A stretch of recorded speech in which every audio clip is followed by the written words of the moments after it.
Yo, what is going on, YouTube? I hope you guys are doing fantastic today.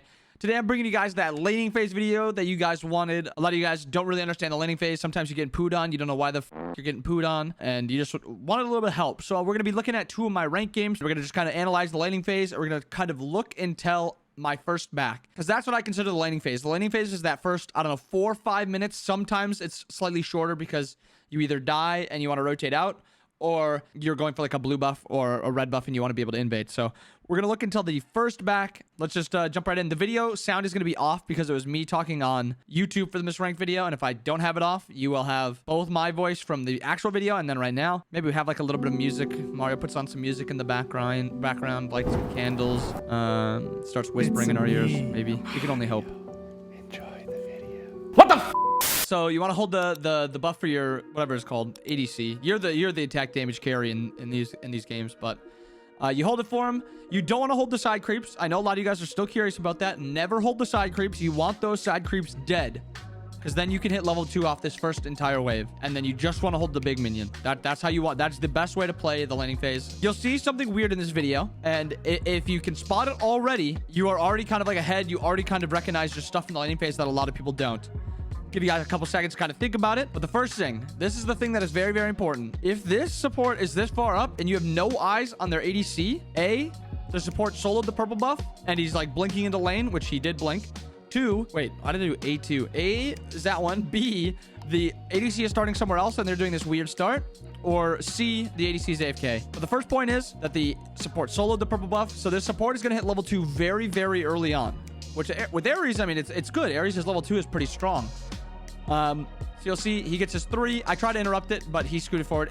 I suck, I know. Sometimes you miss abilities and you get punished for it. So this Ares hits level 2 and then starts playing up.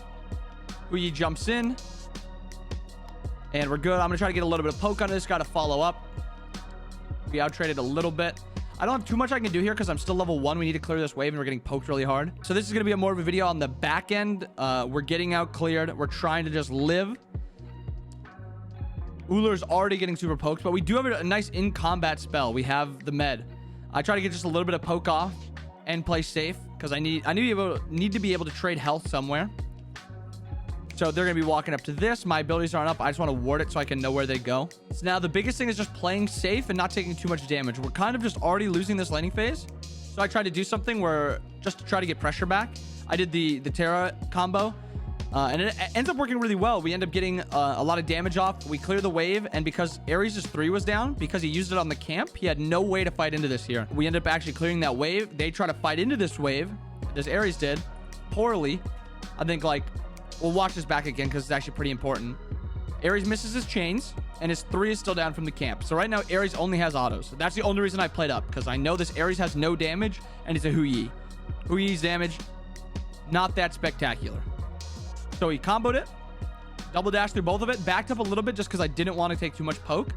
And then this wave is already dead, and this Ares does not recognize it. He is still playing up. So I'm spamming attack. I think I say it 9 times, maybe 15. And the Ullr listens. And I know we can fight this. Even if his flames come back up, even if this Huyi jumps in, I just pop med and we have a free kill. The Huyi actually walks back up, or the Huyi walks back up. I pop my med, get his beads here. I had to pop the med just because I didn't want to die. I probably didn't need to, but I wanted to. So that is how we got pressure back. We abused the abilities. I knew his 3 was down. They had really no clear potential, which they kind of won the laning phase with before. And then we fought. And now we're actually in a good spot. I'm a level 3 Terra, still in a counter matchup against the Ares. I didn't need to hit that. I just wanted to be able to get his jump out so he can't play up here and try to steal this. So that's kind of like another war of attrition thing. Getting the abilities down means they have less to trade with. And we end up getting this also. It gives us good health back. And so I'm actually not even that scared right now. I do still have to be very, very wary of the Ares damage, but not enough that I have to play super scared. I'm actually good to play up again here because all I want now is this pressure. That Ullr is like full health. The Huyi is getting very low. But I do recognize that we're both low on mana. Or he's low on mana, I'm low on health, so we should just go get our own purple buff. And the Ares shows up. I walled Ullr for a second on accident, but I just want to be able to get my 2 double dash off, and the Hades actually wastes his rotation here. We end up not even losing our purple buff. So the Hades rotates, gets nothing from it. We get our purple buff, and they get really nothing either. Puts us in a really, really good spot. As a team, not really as a dual lane. The Hades rotating kind of messes him up more than it helps us. So if you can see my build, I'm playing for this Lotus Crown spike, and it's 1450. Right now I have 1369. Teehee. Okay. So we're just kind of playing for that spike. And we'll just kind of see how things play out, because you usually want to back with a little bit of extra gold on that first back, because you want the wards. Here in my head, I typed that, and you can kind of tell where I'm going with it. I have the med, I have my ult, so I have the damage to kill. My leveling was a little bit off. I was a good 100 XP off of 5. But I'm going to stay for one more wave because I want to hit this 5. That Ullr's actually getting super low. And we hit him with the best combo in Smite. The Ares ends up having to back off because he can't kill us. And we have our med back up.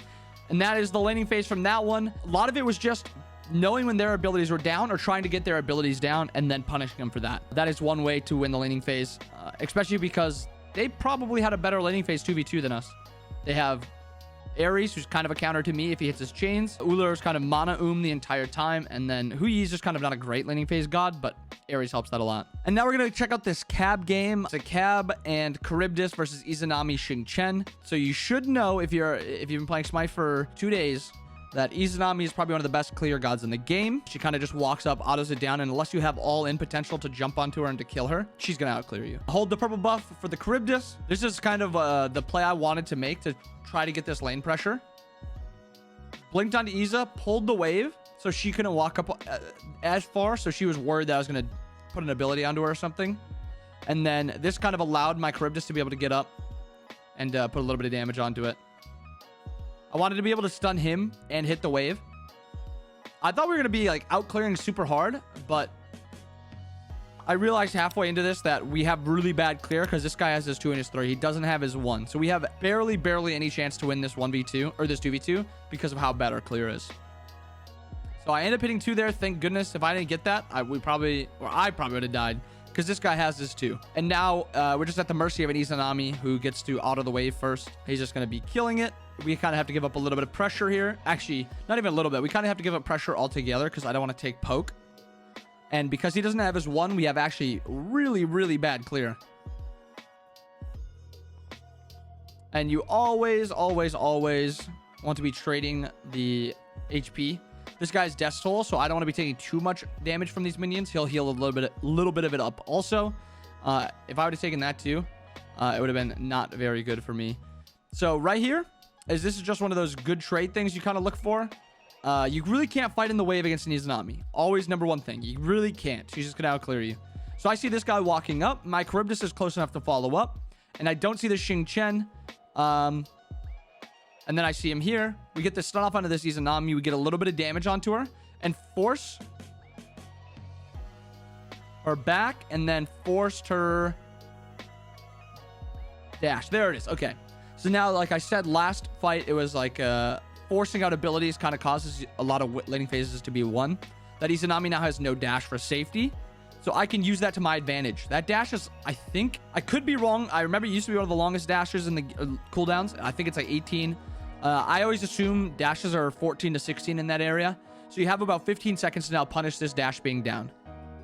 So at this point, I can literally just walk up and this Izanami has to respect this. She has to just back up because if I get close enough to her, we can kill her. So this is where we start to get a little bit of pressure back. She's getting low. We are basically full health. Well, not really full health, but we have a pot. So we're with the pot, we're basically full health. And now this is like the one thing that you can do against Izanami to actually get wave prep or get like a good 2v2 is to be able to out of the wave first. Being able to hit the wave first before she hits the wave makes it so you can actually sometimes outclear her. And right here, I just want to be walking up to this Izanami. I want to be able to trade and get some autos onto him.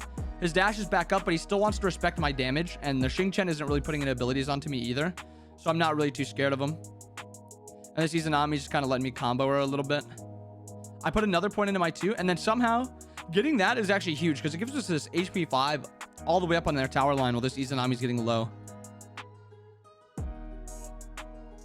Oh, and like I said, the laning phase is basically your first item. That's the laning phase. Laning phase can extend to beyond that. It can go slower than that, but that is usually like the I want to play in this laning phase until I get this item. And my item I'm going for this game is Binding. So it's an 1100 gold item. So that's the spike I'm playing around. 1100, 1200 maybe if I want wards. And then you just saw the Izanami dash here to this purple buff. Because of how good our clear is with Charybdis 1, I 2'd the wave and then I just walked over to this. I really can't get punished by a Xing Chen because if he 2's me, I just won it. And then the Izanami drops it and I keep kind of like checking back because I don't want them to be able to commit to this. And then I see they are trying to commit to it. I have my 2 locked and loaded, free secure. And we actually almost had enough damage to kill this Xing Chen. I just had a pretty bad body block. If I had a better body block there, we maybe could have killed. But if you notice there, they tried to do that purple buff. They missed, I think, 4 minions, maybe all of them. They missed 4, maybe 3, 4, 5 minions, somewhere in there. But they missed minions there, and they lost the purple buff. Puts them in a very, very bad spot. And this Izanami, which is supposed to be like the laning phase god, is now losing the laning phase. Or basically has lost it. At this point, it's kind of a point of no return. She really can't win it anymore. And this is kind of the end. I'm pretty sure I just clear this and then back, right? Yeah, I do, right? Yep, okay. So that is basically the end of that laning phase 2. We have one where we kind of dominated it and we played around abilities. And then this one, we kind of just played to get the lead. So at the end of this point, I'm up 100 gold on the Xing Chen. My Charybdis is up no gold, but that's a Izanami with arrow. So a laning phase that we probably shouldn't have won, we ended up winning. There you go. I hope you guys enjoyed this little in-depth look at the laning phase. If you guys got any questions, obviously send them in the comments below. I'll answer as many as I can. And I hope you guys enjoyed the video. Have a wonderful rest of your night.